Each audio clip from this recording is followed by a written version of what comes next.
Hello everyone, एक बार फिर स्वागत है आपका अपने प्यारे चैनल पर बैक टू क्लास में। जी हाँ, आज हम HSSC previous year question paper की सीरीज नंबर 7। इससे पहले हम 6 सीरीज कर चुके हैं, जिसमें हम ग्राम सचिव के सारे एग्जाम्स को और हरियाणा पुलिस के सभी प्रीवियस ईयर पेपर्स के मैथ्स के सॉल्यूशन को हम कर चुके हैं। आज हम करने वाले हैं कलर के सॉल्यूशन को। तो चलिए शुरुआत करते हैं। अगर आप चैनल पर नए हैं तो लाइक, शेयर और सब्सक्राइब जरूर कीजिएगा। क्या महत्वपूर्ण है और क्या नहीं यह जानना बड़ा ही जरूरी है। वाई, हम क्यों प्रीवियस ईयर पेपर्स को एनालाइज करें, उन्हें समझें, उन्हें पढ़ें, ऐसा क्यों जरूरी है?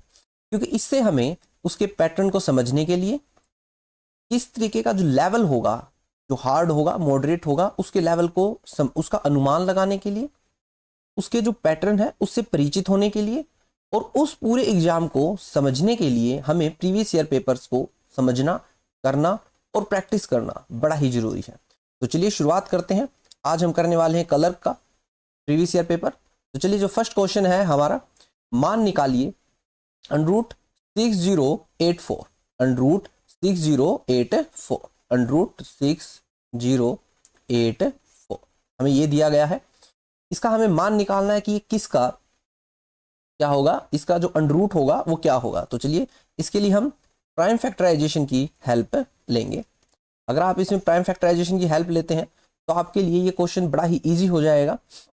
आप जब इसे 2 से, सबसे छोटा जो नंबर है 3042, अगेन जो आप इसे 2 से करेंगे तो 1521। अब आप इसे जब 3 पे करेंगे तो आपका यहाँ आएगा 5507। ध्यान रखिएगा, यहाँ पे जीरो का कई बार बच्चे भूल जाते हैं जीरो को, बट आपको यहाँ पे फोकस रखना होगा जीरो को लेके। और अगेन जब आप इसे 3 की टेबल पे आप इसे कट करने की कोशिश करेंगे तो आपको मिलेगा 169। और सभी को पता है जो 169 है वो हमारा 13 का क्या होता है, स्क्वायर होता है। तो चलिए, हमारा जो आंसर होगा वो क्या होगा, 2 × 2 × 3 × 3 × 13 मल्टीप्लाई बाय 30। तो चलिए बातचीत करते हैं, पेयर बनाते हैं। जब आप इसके पेयर्स बनाएंगे तो 1 2 3, यहाँ से 2 × 3 × 13। और आपको पेयर बनाने के बाद जो चीज़ मिलेगी यहाँ पर, और वो जो पेयर बनाने के बाद जो चीज़ मिलने वाली है वो होगी 2 3 जा 6। 6 की जब आप 13 के साथ मल्टीप्लाई करेंगे तो आपको मिलेगा 78। जी हाँ, 78 इज योर करेक्ट आंसर। 78 हमारा सही जवाब होगा। तो चलिए बातचीत करते हैं नेक्स्ट क्वेश्चन की। अखिल और दीपक की आयु का अनुपात 4:3 है। 6 वर्ष के बाद अखिल की उम्र 26 वर्ष होगी, तो दीपक की वर्तमान उम्र क्या है? तो चलिए इस क्वेश्चन को करते हैं। सबसे पहले हम यहां पर लेट करेंगे किसकी, अखिल की एज को हम क्या कर लेते हैं, लेट कर लेते हैं। प्रेजेंट एज ऑफ अखिल, यहाँ पे अखिल, जो भी आपको जब रेशो में दिया हो तो आप उसके साथ x मल्टीप्लाई कर लीजिएगा। आपका जो क्वेश्चन है वो बड़ा ही इजी हो जाएगा। और जो प्रेजेंट एज होगी किसकी, दीपक की, जो प्रेजेंट एज होगी दीपक की वो हो जाएगी आपकी 3x ईयर्स। 6 वर्ष के बाद उन्होंने कहा है कि जो अखिल है 6 साल के बाद, सपोज कर लीजिए आज आपकी एज 25 है, तो 6 साल के बाद आपकी एज कितनी हो जाएगी, 31। तो अभी जो अखिल है, अखिल की एज है 4x, तो 6 साल के बाद उसकी एज 6 ऐड हो जाएगा। बट ये कहते हैं कि 26 हो जाएगा। तो बस इजी क्वेश्चंस, वेरिएबल अलग, कांस्टेंट अलग। 4x is equal to 20 and x is equal to 20 divide by 4 5। इसका मतलब x की वैल्यू आपकी आ चुकी है 5। तो उन्होंने पूछा है दीपक की वर्तमान आयु क्या है। दीपक की वर्तमान क्या है, आपके पास 3x था, तो आप यहाँ पे इसे निकाल सकते हैं। 3 मल्टीप्लाई बाय में 5, 15 ईयर। जो आपका जो सही आंसर होगा वो क्या होगा, 15 year. 15 year is your correct answer. तो चलिए नेक्स्ट क्वेश्चन। अगर आप चैनल पर नए हैं तो लाइक, शेयर, सब्सक्राइब करना ना भूलिएगा। नेक्स्ट क्वेश्चन है, ए एक कार्य को 10 दिनों में करता है। ए एक कार्य को 10 दिनों में करता है, बी उसी कार्य को 15 दिनों में करता है, तो वे दोनों एक साथ उसी कार्य को कितने दिनों में कर सकते हैं? तो चलिए, एक सिंपल सा क्वेश्चन है टाइम एंड वर्क का। इसके ऊपर आप अपना जस्ट बेसिक सा कंसेप्ट लगाइएगा। जो ए है, ए अपना कार्य कितने दिनों में करता है, 10 दिनों में। जो बी है वो अपना कार्य करता है 15 दिनों में। इन दोनों का जो एलसीएम होगा, एलसीएम इन ऐसे केसेस में सिर्फ आपको एलसीएम ही हेल्प करेगा। इसका जो एलसीएम होगा 30 होगा। तो आप देखेंगे जब आप इसे डिवाइड करेंगे तो आपको मिलेगा 3, जब आप इसे डिवाइड करेंगे तो आपको मिलेगा यहाँ पर 2। इट मीन्स वो जो टोटल वर्क है वो अब कितना कर रहे हैं, ए और बी दोनों मिलकर कितना कार्य करते हैं, 3 + 2 5। ओके, तो अब आपको यहाँ पे जो डेज निकालने हैं कितने दिनों में करता है, तो 30 डिवाइड बाय में 5, जब आप इसे क्रॉस करेंगे तो आपके पास आएगा 6 days. 6 days is your correct answer. 6 दिन आपका क्या होगा, बिल्कुल सही जवाब है होगा। 6 दिन आपका बिल्कुल सही जवाब है। चलिए नेक्स्ट क्वेश्चन की तरफ चलते हैं। एक व्यक्ति 600 मीटर लंबी सड़क को 5 मिनट में पार कर लेता है। उसकी चाल किलोमीटर प्रति घंटा में क्या है। ये स्पीड और टाइम डिस्टेंस वाला क्वेश्चन है, तो आप यहाँ पे लिख सकते हैं speed is equal to distance upon में टाइम। ये है हमारा क्वेश्चन। अब आप इसमें देखिएगा, जो आपको स्पीड है वो निकालनी है, तो हम यहाँ लिख लेते हैं स्पीड। जो आपको डिस्टेंस दिया गया है वो आपको दिया गया है 600 मीटर, और जो आपको टाइम दिया गया है वो दिया गया 5 मिनट। बस आ गया आपका क्वेश्चन। 600 डिवाइड बाय में 5, जब आप इसे कट करेंगे तो आपके पास आएगा 120 metre per minute. 120 metre per minute. Okay, but उसने हमसे कहा है कि किलोमीटर पर आवर में कन्वर्ट करना है, तो जब आप इसे किलोमीटर पर आवर में कन्वर्ट करेंगे तो मीटर का यहाँ पे आ जाएगा 1000, और जो नीचे 60 था वो ऊपर आ जाएगा 60, जब आप आवर को मिनट में करेंगे। ओके, तो 0 से 0, 0 से 0, तो यह आ जाएगा 72 डिवाइड बाय में 10, तो हमारा हो जाएगा 7.2 kilometre per hour. 7.2 kilometre per hour. Option number second is our correct answer. चलिए नेक्स्ट क्वेश्चन की बातचीत करते हैं। एचएसएससी ने कुछ क्वेश्चंस पूछे थे, किसी में 7 क्वेश्चंस थे, किसी में 10 क्वेश्चंस थे। तो इस तरीके से एक छोटी सी सीरीज हम आपके सामने लेके आते रहते हैं, तो बाकी की वीडियोस को भी जरूर चेकआउट कीजिएगा।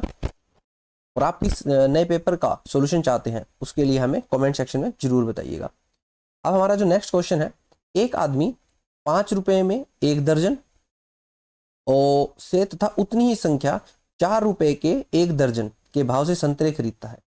वह 5.5 रुपए के 1 दर्जन के भाव से बेचता है, तो 50 रुपए का लाभ कमाता है। तो बताइए कितने संतरे खरीदे। बस आपको जो बेसिक कंसेप्ट है उसी के साथ में स्टिक रहना है। ये बेसिक कंसेप्ट्स का ही क्वेश्चन है बिल्कुल यहाँ पर, अभी ध्यान दीजिएगा।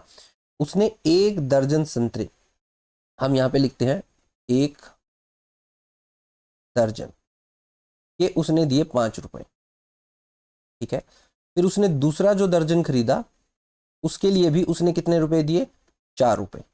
तो इसका मतलब है जो 2 दर्जन रुपए हैं, तो जो 2 दर्जन चीजें हैं, संतरे हैं, उनके लिए उसने 9 रुपए पे किया है। कितना रुपए पे किया है, 9 रुपए। ओके, ये तो हो गया आपका उसने। अब उसने बात रही बेचने की। अगर वो 1 दर्जन यहाँ पर वो 5 रुपए 50 पैसे के बेचता है, तो 2 दर्जन को कितने में बेचेगा वो, 5.50 इंटू में 2, आपको यहाँ रुपए मिलेंगे 11 रुपए। कितने रुपए मिलेंगे, 11 रुपए। अब आप देखिएगा कि 2 दर्जन को 9 रुपए में खरीदता है, और ये आपका सीपी एक तरीके से, और ये आपका एसपी। तो अब सीधी सी बात है, आपको साफ साफ दिखाई दे रहा है। आप यहाँ पे दर्जन को सेम कर लीजिएगा। जो आपका जो प्रॉफिट है वो कितने का हो रहा है, 11 - 9, 2 रुपए का प्रॉफिट हो रहा है। 2 दर्जन पर आपको 2 रुपए का प्रॉफिट हो रहा है। अब वो कहता है कि 50 रुपीज पे कितने का प्रॉफिट होगा। बिल्कुल सिंपल है, इसकी मल्टीप्लाई 25 से, तो इधर भी आप 25 से मल्टीप्लाई कर दीजिएगा, आपको यहाँ पे मिलेगा 50 दर्जन। आपका जो सही आंसर होगा वो क्या होगा, 50 दर्जन। 50 दर्जन आपका बिल्कुल सही आंसर होगा। तो चलिए नेक्स्ट क्वेश्चन की तरफ चलते हैं। 17 संख्याओं का औसत 10.9 है। यदि पहली 9 संख्याओं का औसत 10.5 का, अंतिम 9 संख्याओं का औसत 11.4 है, तो मध्य की संख्या क्या है। देखिएगा क्वेश्चन को, यहां 1 से लेके और 17 तक आप देखेंगे, 1 से लेके 17 तक 17 संख्याएं हैं। उसमें जो पहली 9 है, मान लेते हैं यहाँ पे 9 है, पहली 9 है उसका जो औसत दिया गया आपको 10.5 और जो नेक्स्ट 9 है उसका औसत आपको दिया गया 11.4। तो आप देखेंगे टोटल थी आपकी 17, टोटल आपकी थी 1 to 17, बट जैसे उसने 9 का जिक्र किया तो 9 और 9 18, इट मीन्स 1 एक्स्ट्रा है। तो बस वही जो है जो जिसको 2 बार कैलकुलेट किया गया है आपको उसी की वैल्यू फाइंड आउट करनी है। तो जब आप इसका ये ए पार्ट मान लेते हैं और इसे हम बी पार्ट मान लेते हैं, जब हम इसका सॉल्यूशन करेंगे तो 9 इंटू में 10.5 इज इक्वल टू आपको कितना मिलेगा यहाँ पर 94.5। और ये जो बी पार्ट है आपका, ये जो बी पार्ट है, बी पार्ट में आपको क्या मिलेगा 9 इंटू में 11.4, आपको जब इसका मल्टीप्लाई करेंगे तो आपको मिलेगा 102.6 कंप्लीट। और जो आपका जो कंप्लीट 17 है, जो आपका जो 17 है उसका आपको 10.9 दिया गया है, तो आपको जो कंप्लीट आप जब इसकी मल्टीप्लाई करेंगे 17 के साथ में तो आपको मिलेगा 185.3। अब आप इन दोनों को ऐड कर दीजिएगा, क्या कर दीजिएगा ऐड, तो आपको ऐड करने पे क्या मिलेगा 94.5 प्लस 102.6।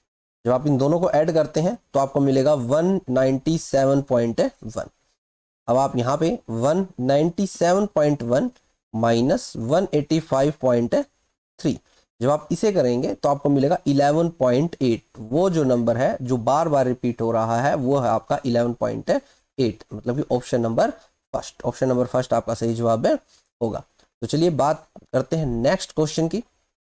इजी से क्वेश्चंस है बट हम इग्नोर नहीं कर सकते हैं। मैथ्स HSSC के अंदर बहुत ही कम नंबर का आता है, बट जितना भी आता है हमारे लिए हेल्पफुल ही रहेगा। तो चलिए 6 की power m is equal to 4 6 6 5 6 हो, तो 6 की पावर m-2 का मान क्या होगा। सिंपल है, यहाँ पर आपको एक्सपोनेंट एंड पावर का रूल लगाना है। तो चलिएगा देखिएगा 4 6 6 5 6, यहाँ पर आप इसके लिए प्राइम फैक्टराइजेशन के रूल को फॉलो कीजिएगा। अगर आप यहाँ पे इसके प्राइम फैक्टराइजेशन के रूल को फॉलो करते हैं तो आप यहाँ से सबसे पहले पावर्स में चीज़ें निकालेंगे, उसके बाद फिर हम दूसरी चीज़ें फाइंड आउट करके उसकी वैल्यू एक्सपोनेंट की फॉर्म में निकालेंगे। देखिएगा जब आप इसको यहाँ पे 2 से करेंगे तो आपके पास आएगा 2 3 3 2 3 3 2 8। अगेन जब आप इसे 2 पे करेंगे तो आपको मिलेगा 1 1 1 1 6 6 4। अगेन जब हम इसे 2 पे करेंगे तो 5 8 3 2। अगेन जब हम इसे 2 पे करेंगे तो 2 9 1 6। अगेन जब आप इसे 2 पे करेंगे तो आपको मिलेगा 1 4 5 8। अगेन 2 पे करेंगे आप इसे तो आपको मिलेगा 7 2 9। अब आप इसे 3 पे कर सकते हैं तो आपको मिलेगा 2 4 3। अब इसको थोड़ा सा यहाँ पे कर लेते हैं 2 4 3। 2 4 3 वाला जो पोर्शन है वो 3 के ऊपर जाएगा, ये आपको मिलेगा 81। अगेन 3 आपको मिलेगा 27। अगेन 3 9 3 और 1। ये आपको पेयर्स बनाने हैं, यहाँ पे एक पेयर 2 3 4 5 और इसका पेयर बन जाएगा। तो आपको यहाँ पे जो चीज़ मिलेगी वो मिलेगी 2 की पावर 1 2 3 4 5 6, 2 की पावर 6 मल्टीप्लाई बाय में 3 की पावर 6। और ये सारी चीज़ किसके बराबर है 4 6 6 5 है 6।